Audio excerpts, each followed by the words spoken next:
మేమేమో కొట్టలేము. కలెక్టర్ పైన చెయ్యి కూడా వేయలేరు ఎవరు. గో బ్యాక్ కలెక్టర్ అని చెప్తున్న వాళ్ళందరూ చెప్పిండ్రు, go back collector, go back అని. కలెక్టర్కి కొట్టలేము, ఏం చేయలేము. కార్లో కూర్చున్నాడు కలెక్టర్, వెళ్ళిపోయాడు.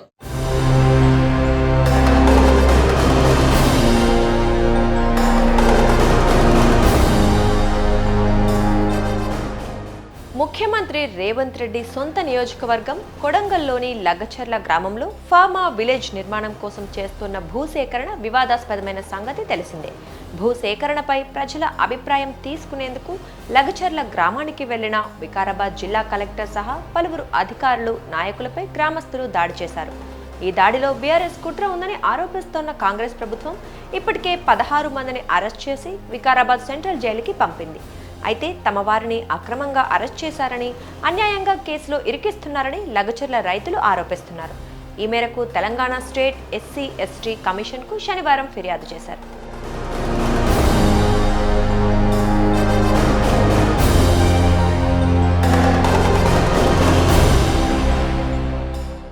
మాజీ మంత్రి సత్యవతి రాథోడ్, ఆర్ఎస్ ప్రవీణ్ కుమార్ సహా పలువురు బీఆర్ఎస్ నేతలతో కలిసి SC ST commissioner chairman Bakki వెంకటయ్యతో లగచర్ల రైతు కుటుంబాలకు చెందిన మహిళలు సమావేశమయ్యారు.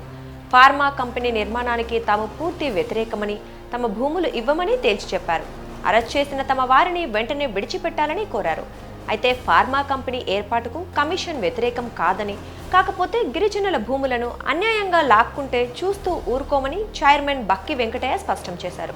కేసు పూర్వాపరాలు పరిశీలించి తదుపరి చర్యలు తీసుకుంటామని వెల్లడించారు.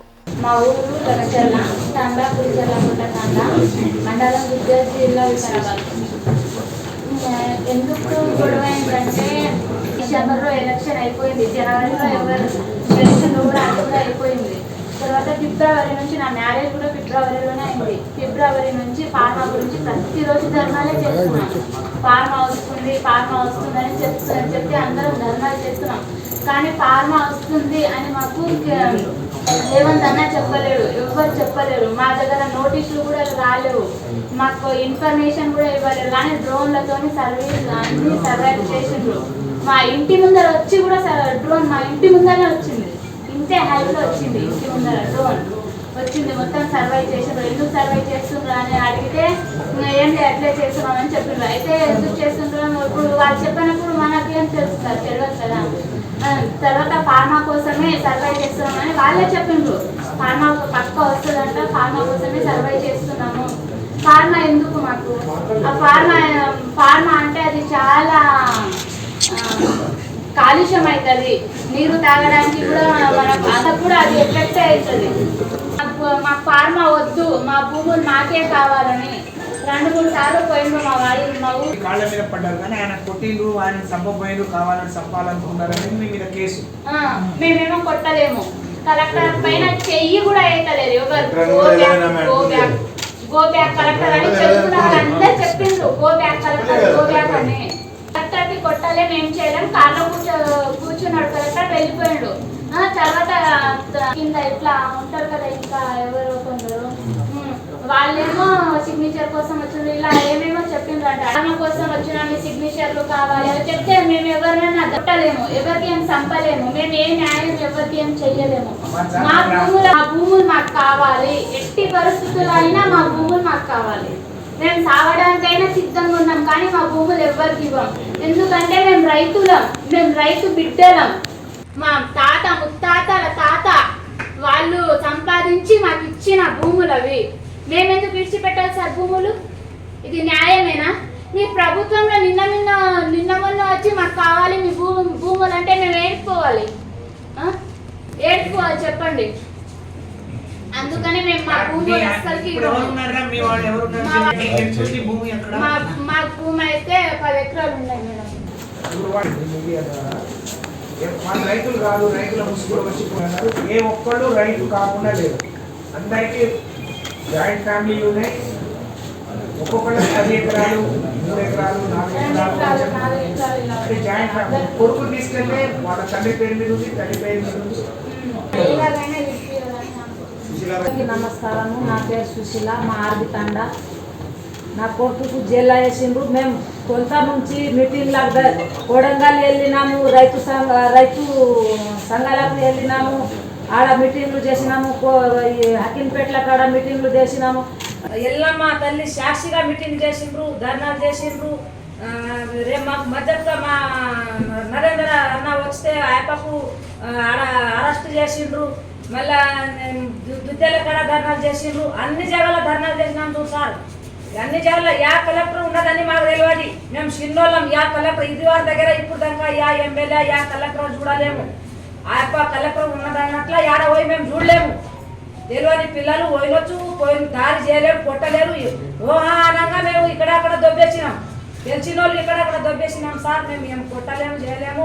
మా పరిస్థితి ఘోరంగా ఉన్నది. అర్ధరాత్రి వచ్చి మా పిల్లలని మమ్మల్ని లేపి లేపి పేర్లు పెట్టి పెట్టి పిలిచి మాకు ఇక్కడ అక్కడ దొబ్బి జరుగుండి అని దొబ్బి మాకు మా పిల్లలు చిన్న చిన్న పిల్లలు, మాకు మొగోళ్ళు లేరు, బయట పని కష్ట చేయని వాళ్ళు మా మొగోళ్ళు చిన్న పిల్లలకు సత్తులకు మాకు వచ్చి అర్ధరాత్రి వచ్చి పుల్లు తాగి వచ్చి మాకు మా పిల్లలకి ఎత్తుకొని సార్ ఎక్కడ తీసుకోపోతున్నారు మా పిల్లలకి లేదమ్మా ఇప్పుడు తోలిస్తామంటే బాణకు ఉండవు మేము వెనకనే పోతే తండలో ఎవరు లేకుంటే నేను ఒకదాని పోయినా ఒక్కటే కొడుకున్నట్లు ఒక్కదాన్ని పోతే ఎక్కువ అని దొప్పుతుండ్రు సార్. నన్ను దొప్పితే మళ్ళీ ఇప్పుడు వచ్చి లేడీస్ ఉన్నది వద్దు అని మళ్ళీ తోలించింది సార్. ఈ పరిస్థితి మాకు ఇట్లా మా తండలో ఒక్క పిల్లలు లేరు. ఎవరైనా వచ్చి ఒక్క బండి చప్పుడు అయితే పోలీసులు వచ్చినట్ల అందరు భయంతో చేర్ల కొట్టి పాములు చూడకుండా యాది చూడకుండా ముళ్ళు చూడకుండా కట్టెలు చూడకుండా అంత స్టేన్లా కొట్టిమంటున్నాము. మాకు భయం ఎక్కువైంది సార్. మీరు దయచేసి ఒకసారి మా విలేజ్కి వచ్చి చూసిపోండి. మీరు దయచేసి మీకు కాళ్ళు పట్టుకుంటాం సార్. మా పరిస్థితి చాలా ఘోరంగా ఉంటుంది సార్. మా పిల్లల పరిస్థితి ఇలా 5-6 దినాల మా పిల్లలతోటి ఫోన్లు లేవు, మాటలు లేవు, మాకు చూపించలేరు. ఏడా ఉంటుంది జాడా చెప్తున్నాలేదు సార్. మేము ఎట్లా తినాలి, ఎట్లా ఉండాలి, ఇంట్లో నిద్రపోతున్నాలేము. మా మొబైల్ పరాయి దేశంలో ఉన్న వాళ్ళకి రానికి అయిపోలేదు. 3 ఎకరాల భూమి ఉండదు సార్. 3 ఎకరాల భూమి పట్ట ఉంటే కొనుక్కున్నా, పెళ్ళి అయినాక కొనుక్కున్నా సార్. ఖాతాలో లేవు. హైదరాబాద్ వచ్చి ధర్నా చేసినాం. కలెక్టర్ కి పెట్టుకొని బాగా పడుతుంటే కలెక్టర్ 100-200 మంది వచ్చి కలెక్టర్ కాళ్ళ వికారాబాద్ ధర్నా చేసినాం కలెక్టర్ ఆఫీస్ మీద. మళ్ళా అది లెటర్ రాసి ఎన్నో ఇచ్చినాం. అదే కలెక్టర్ ఇచ్చినాం. అంటే ఏమన్నారు, మీ భూమి గోని అన్నారు. భూమి గోని అని అంటే ధైర్యంగా కూర్చున్న నెలకు గిడ్డవారి కలెక్టర్ ఎంఆర్ఓ ఎండిఓ వచ్చి మా చెండ పొట్టి తీసుకుంటారు. జీపాడ నిలబెట్టి చెండ పొట్టి తిరగాలి. మేము ఏమో కొట్టాం.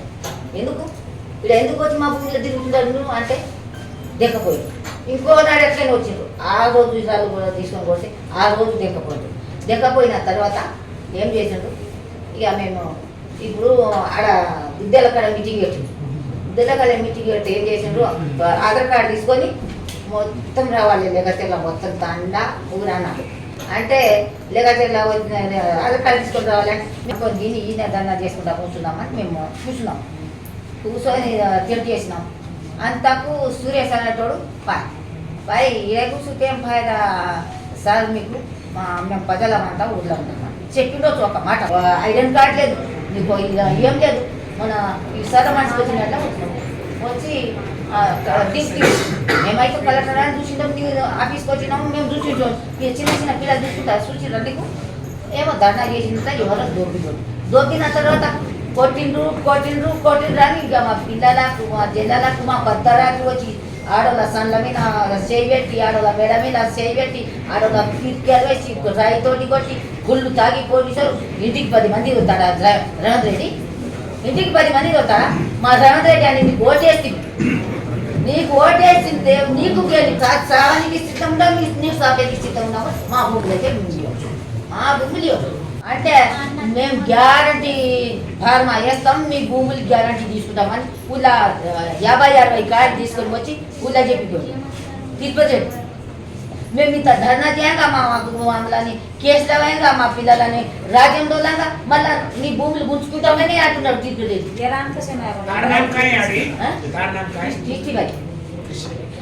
ఇప్పుడు ఫార్మ్ వస్తుంది, సిగ్నేచర్ చేయాలంటే భయంతో మేము పెట్టాలని వచ్చిండ. ఇన్ని రోజులు రాలేదు తిరుపతి. అసలుకి తిరుపతి రెడ్డి ఎవ్వరు మా వరకు వచ్చి ఫార్మా వస్తుంది కన్ఫర్మ్ సిగ్నేచర్ పెట్టాలని చెప్పడానికి తిరుపతి రెడ్డి ఎమ్మెల్యేనా ఎంపీటీసీనా ఎవరు అసలు రేవంత్ రెడ్డి వాళ్ళ అన్న అయితే మా వాళ్ళకి ఎందుకు వస్తారు? అది కూడా అందరికి జైల్లో వేసి బాగా వాళ్ళ కొట్టిపించి ఉన్న ఇంట్లో ఉన్న వాళ్ళందరు బయట ఏడేడలో దేశాల్లో ఉన్నారు, వాళ్ళ అడ్రస్ లేదు ఏం లేదు. దుద్దాల మండలాలకు వచ్చి ఫార్మా వస్తుంది అందరు సిగ్నేచర్ పెట్టాలి అని మొన్న వచ్చి చెప్పిండు. ఎంత భయపెట్టినా మేము భయపడము, ఎందుకంటే మేము రైతు బిడ్డలము, ఎందుకు భయపడాలి? మొదట్లో అంటే మొదట్లో ఆడవాళ్ళ మగ పిల్లల దోలినాం, ఒక 20-30 మంది పోయినాం.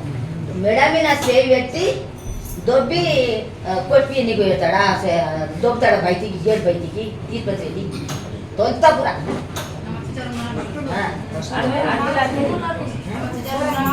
కొట్టిండు. మెడ మీద చేయి పెట్టి బయటికి గేట్ బయటికి దొబ్బిండు కొట్టిండు. మరి చుట్టుపక్కల గ్రామాలందరూ కూడా మా గిరిజన సోదరులు అందరూ కూడా మా మాజీ మంత్రి గారు, మరి ప్రవీణ్ గారు, ఎమ్మెల్యేలు కోవాలక్ష్మి గారు, జాదవ్ గారు, మరి గిరిజన సంఘాల నాయకులు, మా యొక్క కమిషన్ సభ్యులు, ఈ మా దగ్గరికి వచ్చినటువంటి ఎస్టీ ఎస్సీ అన్నలకు తమ్ముళ్ళకు అందరికీ నా యొక్క జైభీములు నమస్కారం. మరి లక్షల సంఘటన చాలా బాధాకరం సంఘటన. దాన్ని మా కమిషన్ తరఫున మేము చాలా బాధపడుతున్నాం, చింతిస్తూ ఉన్నాం. సంవత్సరాల నుంచి భూమిని నమ్ముకొని పుట్టినటువంటి భూమి పుట్టున్నటువంటి ఆ భూమిని ఈరోజు ఫార్మా కంపెనీ పేరు మీద తీసుకుంటామని వాళ్ళని బెదిరించడం, భయభ్రాంతులు చేయడం చాలా బాధాకరం.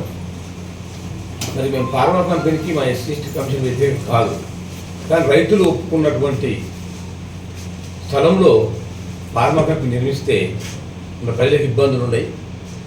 మరి ఎకరము అర్ధ ఎకరము మరి తాండాల్లో బతికేటువంటి గిరిపుత్రులు భూమిని నమ్ముకొని పుత్రుల దగ్గర భూమి తీసుకొని ఇలా ఫార్మా కంపెనీ పెట్టమంటే మరి వాళ్ళ కుటుంబాలు ఏమైపోవాలి? మరి మా వాళ్ళందరూ ఆటో కార్మికులుగా, మరి గిరిజన కార్మికులుగా, బేకరీలలో, హోటళ్లలో, మరి ఇళ్లలో పనిచేసుకొని చిప్పలనుకొని బతికేటువంటి పరిస్థితి ఏర్పడుతుంది. భూములు పోతే మరి చాలా అన్యాయం ఇది. మరి తప్పకుండా న్యాయం చేయాలి. మరి ఒక గోపాల్ అనేటువంటి బాధితులు చెప్పిండు, మా మాజీ ఎమ్మెల్యే గురునాథ్ రెడ్డి గారు వచ్చి ఫార్మా కంపెనీ అక్కడ రద్దు, మరి వేరే దగ్గర నేను 1200 ఎకరాల భూమి ఇస్తా, అక్కడ పెట్టండి అని చెప్పి ఆల్టర్నేటివ్ సోర్స్ చూపించినా కానీ మరి ఇక్కడనే పెడతామని చెప్పి పట్టుదల మీద కొందరు కావాలని మరి వాళ్ళు ఇబ్బంది పెడతా ఉన్నారు. మరి మనకు భారత రాజ్యాంగం ఇచ్చినటువంటి హక్కు, అందరికీ జ్యేష్ఠగా జీవించే హక్కు మనకు అంబేద్కర్ గారు ఇచ్చారు. మరి అంబేద్కర్ గారు ఇచ్చిన రాజ్యాంగాన్ని హరించే అధికారం ఎవరికో లేదు. మరి సంఘటనలో మా కమిషన్ పిటిషన్ ఇచ్చారు కనుక అందులో ఎవరైనా చట్ట ప్రకారం ఎవరు దోషులని తేలితే వారిపై వాళ్ళు ఎవరైనా కావచ్చు కఠినమైన చర్యలు ఉంటాయని చెప్పి హెచ్చరిక చేస్తూ, మరి అవసరమైతే కమిషన్ అక్కడ లక్షల గ్రామంలో చుట్టుపక్కల గ్రామాలలో ఏదైతే ఫార్మా కంపెనీ ప్రదేశం ఉందో అక్కడ స్థలానికి మా కమిషన్ బృందంగా పోయి స్థల పరిశీలన చేసి అక్కడ ఏం జరుగుతుంది, అన్యాయం ఏమున్నది అనేది కూడా కమిషన్ తప్పకుండా ఇక్కడ పర్యటన చేస్తుందని చెప్పి తెలియజేస్తూ మీ కమిషను అండగా ఉంటుంది. మరి ఎస్సీ ఎస్టీ కమిషన్ అంటే ఎస్సీ ఎస్టీ కష్టంగా ఉంటాం. మేము 1 గంటకు రాత్రి మీకు ముళ్ళు నాటినా కానీ మేము మార్గాలతో ముళ్ళు వీకేటువంటి బాధ్యత మా మీద మా భూజ సందర్భం ఉన్నది కనుక మీకు అన్యాయం జరిగితే కమిషన్ చూస్తూ పోదు, చట్టపరంగా అన్ని వేళ చర్యలు తీసుకుంటాయని చెప్పి ఈ సందర్భంగా తెలియజేస్తూ ఉన్నాను. జై భీమ్. ఎకరం భూమి నమ్ముకున్న భూమి గిరిజనులు అన్యాయం జరుగుతుంది. ఇంకో 6 ఏళ్ళు చూస్తాము ఎమ్మెల్యేగా చెప్పిన తర్వాత కూడా మరి అదే తీసుకుంటామని రైతులకు గొప్ప బలవంతంగా తీసుకునే అధికారం మనకు లేదు కదా. దాడి చేయడానికి మీరు సమర్థిస్తారా? అధికారుల మీద దాడి చేయడానికి దాడి చేసిన ఎవరైనా కఠిన చర్యలు తీసుకోవాలని చెప్తా ఉన్నాం. కానీ మేము ఏదైనా ఆలోచనతో రాజ్యాంగం, మా తమ్ముడు మీ అందరికీ మీకు తెలియదు కాదు, రాజ్యాంగబద్ధమైన సంస్థ. మాకు ఒక ఐఏఎస్ ఆఫీసర్ ఉంటాడు, మాకు లీగల్ సెల్ ఉంటుంది. మేము ఏ విధంగా చర్య తీసుకోవాలి, మేము పోవాలన్నా వద్దా పోకూడదా అనేది కూడా చట్టపరంగా ఏది ఉంటే అది తప్పకుండా చేస్తాం. ఏదేమన్నా కానీ మేము ఫార్మా కంపెనీ వ్యతిరేకం కాదు. కలెక్టర్ దాడి ఏం సమర్థిస్తారేమో అది తప్పే. తప్పు చేసిన వాళ్ళకి శిక్ష పడాల్సింది చర్యలు ఉంటాయి, ఎవరికైనా చర్యలు ఉండవలసిందే. కానీ రైతుల భూమిని గుంజుకొని రైతులకు అన్యాయం చేసిన మాత్రం వ్యతిరేకంగా పోలీసులు చదువుతో వాళ్ళని పరిశీలన చేయించి అటువంటిది జరిగితే తప్పకుండా చట్టపరమైన చర్యలు ఉంటాయని చెప్పి సందర్భంగా తెలియజేస్తాం. అధికారుల మీద అన్ని విధాల ఇక్కడ జరిగిన సంఘటన పూర్వపరాలు పరిశీలించి చట్టపరంగా చర్యలు తీసుకుంటాం, దాన్ని దర్యాప్తు జరిపిస్తాం. దోషులు ఎవరైనా వదిలిపెట్టాం. అది ఎవరైనా కావచ్చు. మహిళల ఛాతీ పైన సాధు నగర్ లో ఒక దళిత మహిళపై 3rd డిగ్రీ ప్రయోగిస్తే అక్కడ సస్పెండ్ చేయించినటువంటి చరిత్ర ఎస్సీ ఎస్టీ కమిషన్ ఉన్నది. ఈయన కూడా అట్లా కావాలని ఏదైనా చేస్తే వాళ్ళకి చర్యలు తప్పు. అదే కుటుంబంతో కమిషన్ ఏమైనా భేటీ అవుతుందా, మాట్లాడుతుందా? తప్పకుండా అందరిని కలుస్తాం, వాళ్ళని కలుస్తాము. మేము అందరూ అధికారులు పిలిపిస్తాము, అందరిని కలుస్తాము, వాళ్ళ విన్నపాలు మొత్తం వింటాము, వాళ్ళకి అందరికి న్యాయం చేస్తాము. 100% మేము కంకణ బద్దులు ఉంటామని తెలియజేస్తాము.